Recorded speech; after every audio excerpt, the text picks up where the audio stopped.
Well, hello to the First Baptist family and to the Friends of First Baptist. This is the Midweek update for September 15th, 2021. And this is our 3-2-1. 3 things I want you to know, 2 chapters in the Bible I want you to read, 1 thing I want you to pray for. Okay, so 3 things I want you to know. Our Midweek at First activities are fantastic. Adult discipleship classes, opportunities for your students and kids. In fact, I can pretty much guarantee that if you have children, they're going to really enjoy what's happening on Wednesday night under the leadership of Grant Collins and our students under the leadership of Matt McClure. A lot of opportunities for adults. I'm teaching a class on Deuteronomy. There's men's studies with Disciplines of a Godly Man, a couple of women's studies going on, healthy living class. Take advantage of these opportunities. Meals at 5, classes are at 6, and everything wraps up about 7:30. Okay, midweek is the place to be. Second, continue to ask you for winter gear, coats, blankets, scarves, gloves, all to go to our Caring Center ministry. And then I also want you to know that we have had a newly married class that just launched last week. And if you're in that category, contact Dave McPherson, our discipleship minister. Put you in touch with that group where they meet, 9:45 on Sunday mornings. This is a season of life to enjoy and to enjoy with other people. All right, so those are the 3 things I want you to know. 2 chapters I want you to read, Genesis 6 and 7. So we read Genesis 1 and 2. This is the world as it should have been. Genesis 3 and 4. This is the broken world that we have. And in Genesis 6 and 7, it just seems to be getting worse. Okay, now here's the statement I'm going to make at the beginning, at the end of this, because this is, and we'll read more next week on Noah and the ark. This is one of those stories that as kids we think is cool, but as adults we become skeptical. Listen. Just because I don't think something is possible doesn't mean that it isn't, right? Just because something is outside the realm of my possibilities doesn't mean that it can't happen. Here's a statistic that I think is mind-blowing. In 2011, 2012, and 2013, those 3 years, China consumed more concrete than did the United States in the entire 20th century. That just doesn't seem possible. In that 3 years, China consumed more concrete than the U.S. did in the entire 20th century. That doesn't seem possible. But just because I don't think it's possible doesn't mean that it isn't, okay? And with God, all things are possible. So in chapter 6 and 7, we see the world continue to unravel, and here's some things I want you to look for.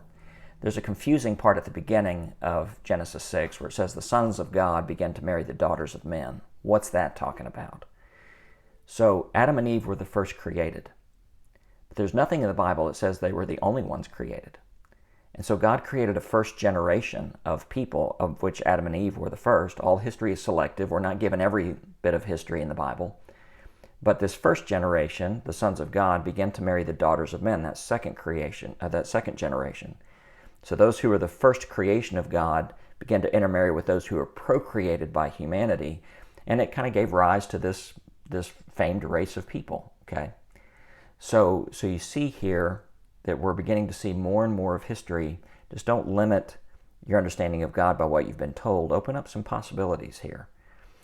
There's also a statement in Genesis 6:6 that says God regretted that he made humanity. This is not regret in the terms of, boy, I wish I'd never done that. The Hebrew word there for regret is the word to sigh. God looked around and he just sighed. He said, What's happening here? This is not at all what I intended. I wonder if God sometimes sighs in our own day. But there was one man, and I want you to really catch the description of Noah beginning in verses 9 and 10, that he was righteous and blameless. Those 2 words are important. Righteous, if you just lop off the suffix, it's just the word right. Righteous means to be in a right relationship with God. And blameless indicates his relationship with other people. So if you think about it, Noah was living the 2 great commandments before he even had them. To love the Lord his God with all of his heart, soul, mind, and strength, and love his neighbor as himself. By the way, if there's a part of these 2 chapters, I would invite you to pray every day for this week. God, help me to be righteous and blameless. Help me to be in a right relationship with you and a good relationship with other people. So Noah was commanded to build an ark, and here's a great point to hang on to. That obedience to God often makes life more difficult and not easier. We often think, well, if I just do what God tells me to, my life will be great. Everything will be easy. No. Obedience to God means, at least in the short term, life becomes more difficult, more challenging. It means we step out of the status quo and live what have we been talking about on Sunday morning? Christians are people who make Jesus king and then live like it. We are to live like Jesus is king. That means that sometimes life will not be easier. It will, in fact, be more difficult. So he builds an ark, and that Hebrew word for ark, this is kind of funny for me. It can mean container, like you see a cargo container on the back of a train. It can mean container, or it can mean coffin. So I just think about Noah and his family getting in the ark and being stuck together. The word coffin kind of comes to mind, right? But it was a container to rescue life. And again, it reiterates that Noah did everything God commanded. Obedience doesn't always make life easier, especially in the short term. It might make life more challenging, but it's the right way to live. And so this week, begin to read through the story of Noah. Genesis 6, Genesis 7, those are the two chapters I want you to read. And as you read, consider what it means to be obedient to God, to be righteous toward Him and blameless toward others. So one thing I want you to pray for this week. Would you just please pray for our church right now? We're continuing to come out of COVID. These are very challenging days. Pray for wisdom in the leadership of our church. One thing I would want you to know about is, as many organizations, we're a little bit understaffed right now. It's hard to find good people, especially in our maintenance, housekeeping crews. Employment seems to be an issue right now. So my encouragement too is, if you see a weed, pull it. If you see trash, pick it up. This is our church campus that we watch over together, and we're doing our best to staff the best way we know how. But if you'd please pray for leadership. Our staff has set some aggressive goals for this next year of what we want our church to look like coming out of COVID.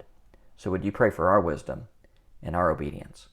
May the Lord bless you this week. Have a great week. I'm proud to be your pastor. Love you. See you soon. Bye-bye.